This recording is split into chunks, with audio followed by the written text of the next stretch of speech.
জুইফুল আজি জুইফুলৰ কথা পাতিম মোৰ কথা নহয় জুইফুল নামৰ এখন গল্পৰ কিতাপ আছে বহুত দিনৰ আগতে ওলাইছিল 21 চন মানতে যেতিয়া প্ৰথমে মই দেখিছিলোঁ ভাল লাগিছিল যে ওৱাও মোৰ নামত এখন কিতাপ ওলাই গ'ল কেৱল সেইবাবে নামটোৰ বাবে কিতাপখনক মই অনুসৰণ কৰিছিলোঁ চাইছিলোঁ মনত ৰাখি থৈছিলোঁ আজি সৌভাগ্যক্ৰমে লংকাত মই আহি সেই লেখকগৰাকীক পাই গ'লোঁ তেখেতৰ নাম Siddhartha Shankar Bezbaruah welcome to uncut conversation মই ৰঞ্জিত দিম্পল আপোনাক লগ পাই বহুত ভাল লাগিলে কাৰণটো হৈছে যে মোৰ নামত এখন কিতাপ দেখা পাইছোঁ স্বাভাৱিকতে আপোনাৰ আকৰ্ষণ হ'মেই আৰু মোৰ যিখিনি দুই এজন ভালপোৱা মানুহ আছে তেওঁলোকৰ আকৰ্ষণ হৈছিলে মোৰ নামটো আকৌ আপোনাৰ স্বৰ্ণ ভাজনী বাইদেউ শিৱসাগৰতে কলেজত কৰিছিলে ৰিটায়াৰ কৰিলে 21 চনত তেখেতে মোৰ নামটো পঢ়া দিছিলে তাৰপিছতে সেই কানেকশ্যনটো জুইফুলৰ কানেকশ্যনত আজি আমি লেখকগৰাকীক পালোঁ খুব ভাল গল্পকাৰ আপোনালোকে তেখেতৰ বিষয়ে জানক আৰু তেখেতৰ কিতাপখিনি পঢ়িব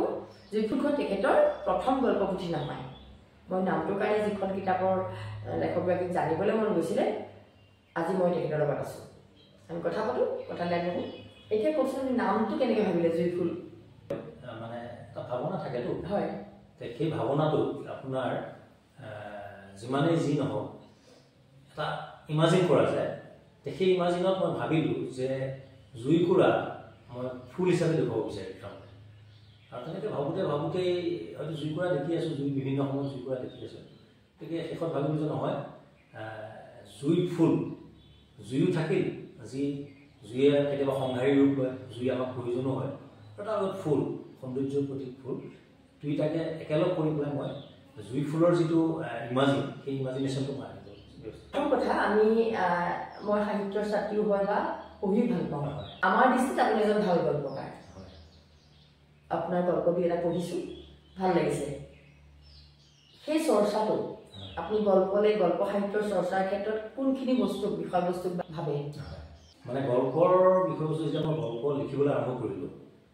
আৰু বিশেষকৈ মোৰ কিছু পৰিমাণে কি হয় আৰ্থ ৰাজনৈতিক আৰু আৰ্থ সামাজিক এই কথাবিলাকক মই ভাল পাওঁ অলপ আৰু সেই ধৰণে কথাবিলাক চাব বিচাৰোঁ কাৰণ আমাৰ যিখন সমাজ ব্যৱস্থা বা আমাৰ বিভিন্ন মানুহমাত্ৰিক সমস্যা আছে সমাজ এখনত বিভিন্ন সমস্যা থাকে ৰাজ্য এখন দেশখন সমস্যা থাকে তো সেই সমস্যাৰ উঁহবিলাক যেতিয়া আমি বিচাৰোঁ তেতিয়া আমি দেখা পাওঁ যে তাত আপোনাৰ আৰ্থ সামাজিক আৰ্থ ৰাজনৈতিক এই বিষয়বিলাক জড়িত হৈ থাকে আৰু মই দেখা পালোঁ যে এই বিষয়বিলাকক যদি আমি বিশ্লেষণ কৰোঁ তেতিয়াহ'লে আমি হয়তো সঠিকভাৱে সাহিত্যক উপস্থাপন কৰা হ'ব সেইকাৰণে আপুনি দেখা পাব মোৰ প্ৰথমখন কিতাপ বেদৰ্দী মালিকা দ্বিতীয়খন মৃত্যুস্মৰ এইটো এটা অলপ একক আৰু ইউনিক ধৰণৰ নাম মৃত্যুস্মৰ যেনেকৈ আমি জাতিস্মৰ পাইছোঁ সেইকাৰণে মই মৃত্যুস্মৰৰ কথাটো আনিলোঁ আৰু তৃতীয়খন জুইফুল এই গোটেই গল্প সংকলনখিনি যদি এজন পাঠকে পঢ়ে দেখা পাব যে মই গল্পকাৰ হিচাপে চিৰাচৰিতভাৱে যিটো ব্যৱস্থাৰ মাজেৰে বা যিটো চিন্তাৰে বা যিটো ধাৰাৰে গল্পবিলাক চলি আছিলে সেইটোৰ বিপৰীতে আৰ্থ ৰাজনৈতিক আৰ্থ সামাজিক বিশ্লেষণৰে মই কথাবিলাক ক'ব বিচাৰিছোঁ আৰু তাৰ লগত মানুহৰ যিটো মনস্তাত্ত্বিক মানুহৰ যিখন মানসিক জগত সেই জগতখনত তাৰ লগত মই ৰিলেট কৰাৰ চেষ্টা কৰিছোঁ আৰু সেইটো কাৰণেই মোৰ গল্পবিলাক কিছু পৰিমাণে অলপ বেলেগ ধৰণৰ সোৱাদৰ হয় প্ৰথম পুথিখনৰ নামটো বহুত আকৰ্ষণ মানে মোৰ ভাল লাগিলে বেদৰ্দী মালিকা আমি হিন্দী গানত আছিলোঁ না বেদৰ্দী শব্দটো মানে বলিউডৰ থাকে প্ৰায় থাকে বেদৰ্দ আৰু আপোনাৰ সেই যিটো ষ্টাইল শৈলীটো কোনোবাই ক'ব পাৰে যে বেদৰ্দীটো হিন্দী শব্দ কিন্তু মই ভাবোঁ সাহিত্য সংস্কৃতিৰ লগত ভাষা অন্তৰায় হ'ব নোৱাৰে হয়নে আৰু বেদৰ্দী মালিকা তাৰমানে বিৰাট ভাল তাত দৰ্দ নাই তাৰমানে বিৰাট ভাল মানে নাম মালিকা আছে বেদৰ্দী মালিকা মানে তাৰমানে আমি এনেকৈ বুজি লিৰিক্স আৰু লিৰিক্স বুলি ক'লে আমি নদীলৈ যাব লাগিব বেদৰ্দীটো লিৰিকেল ভাল লগা কিমান মানে সেইটো মই বুজি পাইছোঁ মানে প্ৰকাশ কৰিবলৈ দিগদাৰ হৈ যায় আমি নদীৰ গতিটো আমি এনেকৈ দেখুৱাওঁ ন লহৰ নদীৰ লহৰ সাগৰৰ কল্লোলৰ লগত আপোনাৰ নামটো বেদৰ্দী মালিকাক আমি ভাবিব পাৰোঁ বেদৰ্দী মালিকাখন আপোনাৰ প্ৰথম গল্প কিমান দিনত ওলাইছে না আপোনাৰ তেতিয়া বয়স কিমান তেতিয়া মই ধৰক আপোনাৰ 2007 চন তেতিয়া মোটামুটি মই 2000 চনত মই হেৰি পাছ কৰিছোঁ আপোনাৰ মাষ্টাৰ ডিগ্ৰী কমপ্লিট কৰিছোঁ আপুনি 2000 চনত মাষ্টাৰ ডিগ্ৰী কৰিছে মই 2002 মানে আপুনি 2 বছৰ ডাঙৰ হয় আৰু আপোনাৰ 2007 লৈ হৈছে আৰু এই কিতাপখনত এটা বিশেষ গল্প আছে সেইটো গল্পই গৰিয়সী চন্দ্ৰপ্ৰসাদ শইকীয়া বঁটা পাইছিলে গৰিয়সী যিটো একদম কৈ দিয়ক হয় হয় 2007 চনত তেখেতে তেতিয়া একেবাৰে নতুন ইউনিভাৰ্চিটি বাজাৰ চলাই আহিছে হয় হয় যুৱক বুলি ক'ব লাগিব হয় তৰুণ যুৱক যুৱ প্ৰজন্ম প্ৰতিনিধিত্ব কৰা সকলোবিলাক থাকে হয়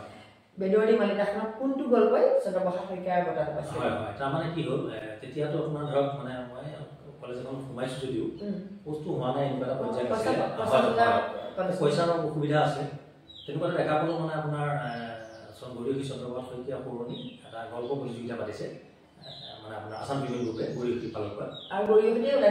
ওলাইছে মানে তেওঁলোকে পাতিছে তেওঁলোকে পাতিছে পাতোতে মই তাতে দেখা পালো যে প্ৰাইজ মানি 5,000 হয় কিন্তু প্ৰথম আকৰ্ষণ কৰা বস্তু কিন্তু প্ৰাইজ মানি কৰে একদম আপুনি ঠিক কথা কৈছে যে আমিও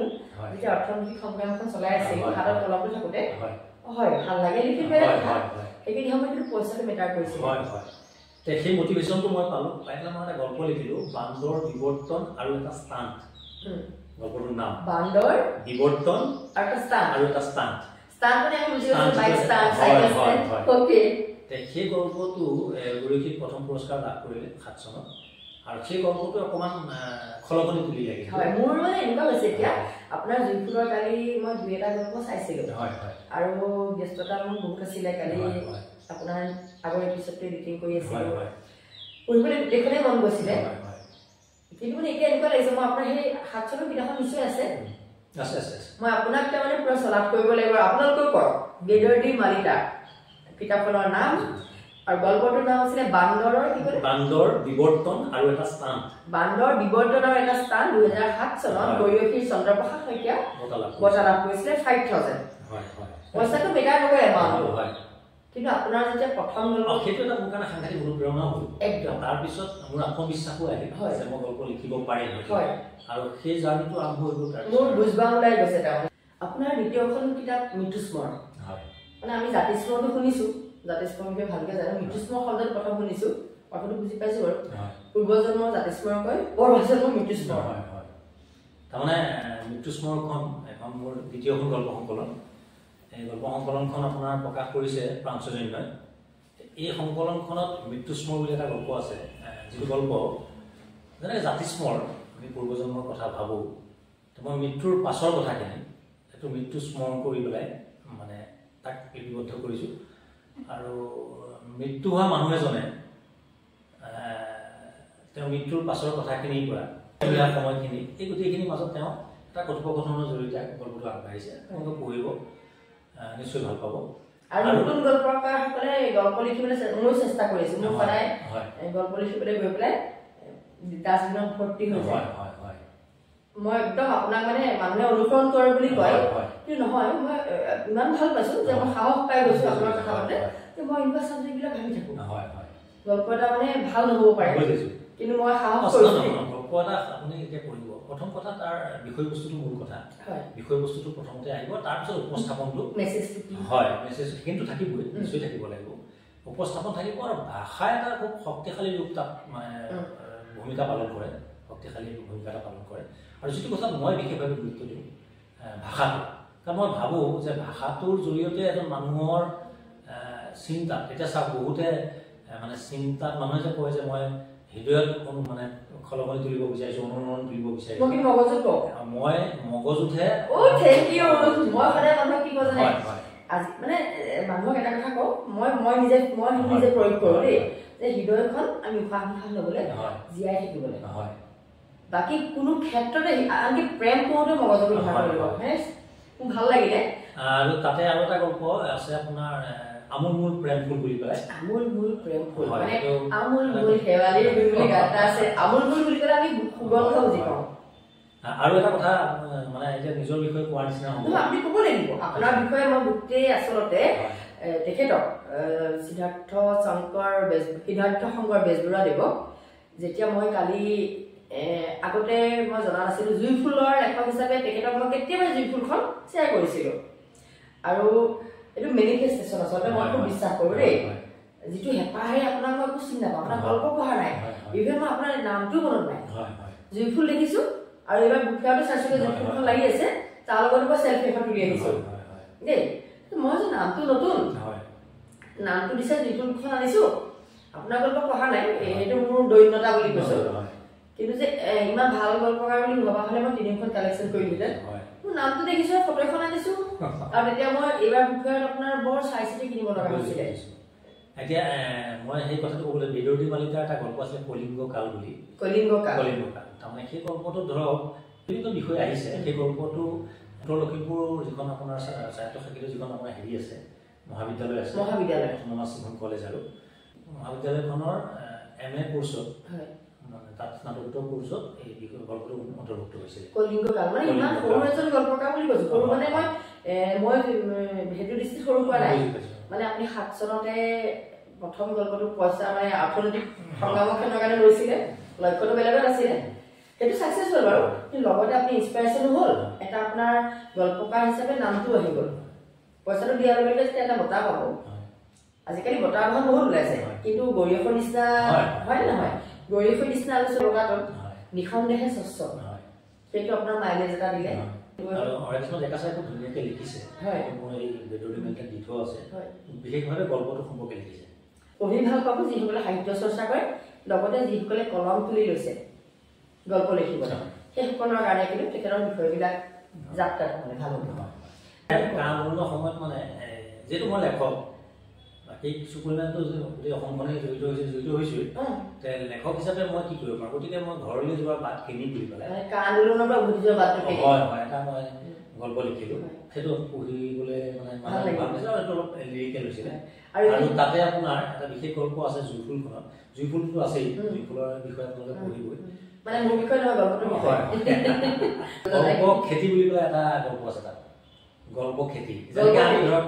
শাক পাচলি খেতি কৰোঁ ধানৰ খেতি কৰোঁ চাহপাতৰ খেতি কৰোঁ এতিয়া মই ভাবিলোঁ যে মই গল্পৰ খেতিয়ক খেতিয়কৰ গৈ মই আয় ব্যয়টো চলোতাম যে খেতিয়কে যেনেকৈ ধৰক বছৰটোৰ মূৰত তেওঁ আয় ব্যয়টো হিচাপ কৰে যে মই খেতি কৰিলোঁ এইখিনিখিনি মোৰ খৰচ হ'ল মই কিমান পালোঁ ঠিক তেনেকৈ মই গল্প খেতি মই গল্পযাত্ৰা আৰম্ভণিৰ পৰা বৰ্তমানলৈকে গল্পটো লিখালৈকে মই কি পালোঁ অৰ্থনৈতিকভাৱে কি পালোঁ এই কথাখিনি গৰমিল এটা কৰি পেলাই এটা গল্প লিখিছোঁ গল্পটোৰ নাম গল্প খেতি পঢ়ি চাব মই ভাবো আপোনাৰ আন্দোলনৰ প্ৰসংগত কওঁ আন্দোলনৰ প্ৰথমবাৰ মানে আমাৰ অসমত আন্দোলনটো যেতিয়া আৰম্ভ হৈছিলে ত্যাগ ক্ষেত্ৰত হৈছিলে লখিমপুৰৰ পৰা আৰম্ভ হৈছিলে আৰু এই ত্যাগ ক্ষেত্ৰত যিদিনাখন আৰম্ভ হৈছিলে মাঘ বিহুৰ উৰুকাৰে মাঘ বিহুৰ পাছদিনা মই পাহৰিছোঁ তাৰ সাংবাদিকে কৈ কৈছিলে শৈলেন্দাই মোক ক'লে তুমি আহা মই গৈছোঁ ত্যাগ ক্ষেত্ৰত তাৰমানে বেনাৰ এখন ধৰিবলৈ দিছে আৰু বেনাৰ ধৰাৰ পিছত মেমৰেণ্ডামটো দিছে মই পঢ়ি দিছিলোঁ আন্দোলনৰ আৰম্ভণি থকাৰ কাৰণে ক'বলৈ মন গ'ল আৰু লখিমপুৰত জড়িত আছে ভাল লাগিলে এতিয়া মানে অকল আন্দোলন বুলি নহয় আপুনি মনত পেলাওকচোন আমি অসম আন্দোলনৰ হয়নে আমি যিটো প্ৰজন্ম মই আপোনাক ক'বলৈ পাই ভাল পাম বা আপুনি সেই প্ৰজন্ম আমি অসম আন্দোলনৰ সময়ত আমি কিশোৰ ওপৰ শ্ৰেণীৰ ছাত্ৰ আৰু সেই অসম আন্দোলনৰ প্ৰসংগ ওলাইছে কাৰণে মই ক'ব বিচাৰিছোঁ ধৰক অসমৰ বিভিন্ন প্ৰান্তলৈ যাওঁতে মই দেখা পাইছোঁ আপোনাৰ শ্বহীদ বেদীবিলাক শ্বহীদৰ স্মৃতি অসমৰ বিভিন্ন প্ৰান্তত শ্বহীদ বেদীবিলাক আছে কিন্তু শ্বহীদ বেদীবিলাকৰ বৰ্তমানৰ যিটো অৱস্থা অৱহেলিত মানে অধিক সংখ্যকে অৱহেলিত ভগ্নপ্ৰায় অৱস্থা তাক নতুন ধৰণে বা ক'ৰবাত ধৰক নগৰখনৰ পৰিকল্পনা ডাঙৰ হৈছে গতিকে শ্বহীদ বেদীটো উঠাই পেলাই থৈ দিলে আৰু এনেকুৱাও দেখিছোঁ বাউণ্ডেৰী এটা আছে দুৱাৰখন খোলা গৰু চৰি ফুৰিছে হয় বা তাত কোনোবাই মানে কোনো ধৰণৰ তাৰ পা পৰিষ্কাৰ হৈ থকা নাই সেই কথাটোৱে অসমৰ বিভিন্ন প্ৰান্তলৈ যাওঁতে সেই কথাটো মোক অলপ দুলা দিছে তাৰমানে অলপ ভবাইছে কি কৰিব পাৰোঁ মই লেখক হয় গতিকে মই কি কৰিলোঁ মই এটা গল্প লিখিলোঁ যে চাই লওঁ তোমাৰ মুখখন গতিকে সেই গল্পটো নতুন পদ্ধতিত প্ৰকাশ হৈছিলে আৰু গোহাঁই ছাৰে এই গল্পটো ভাল পাইছিল গোহাঁই ছাৰে যদি পচন্দ কৰিছে তেখেতৰ গল্প আমি পঢ়িব লাগিব মইতো আজিয়ে কিতাপখন ৰাখি থ'ম এতিয়া কথাটো এনেকুৱা চাই লওঁ তোমাৰ মুখনি এবাৰ তাৰমানে চাই লওঁ তোমাৰ মুখনি বুজিছোঁ চাই লওঁ তোমাৰ মুখনি এবাৰ শিৰোনামটোতে মানে কিমানখিনি ডেপ্থলৈ গৈছে ফিলিং আপোনাৰ সেই কথাখিনি বহুত দৰকাৰী তাৰমানে কাৰণ আজিৰ তাৰিখত গল্প এনেকুৱা হৈছে সাহিত্যই হৈছে যাৰ যি মন গৈছে দেখিছে যাৰ যি বঁটা পাইছে বিশেষকৈ বঁটা সন্দৰ্ভত এতিয়া আপুনি স্বাভিমানেৰে কৈছে যে গৰিয়সীত চন্দ্ৰপ্ৰসাদ শইকীয়া বঁটা পাইছিলোঁ সেইটো বঁটাৰ কোনো ক্ৰিটিচাইজ কৰিবলৈ ফল নাথাকে নহয়নে কিন্তু আজি কিছুমান দৈনিক বঁটা ওলায় নতুন নাম ওলায় বঁটাবিলাকৰ মাজতে মানুহ জীয়াই থাকে আৰু মোৰ বিশেষ প্ৰাপ্তিও নাই মানে বা অপ্ৰাপ্তিও নাই মানে বহু মানুহ থাকে দেখা পাওঁ আমি ধৰক এটা প্ৰাপ্তিতে আৰু আন এটা অপ্ৰাপ্তি জন্ম হয় এটা প্ৰাপ্তি তাৰ লগে লগে আন এটা অপ্ৰাপ্তি জন্ম হয় মোৰ প্ৰাপ্তি অপ্ৰাপ্তি বুলি কোনো কথা নাই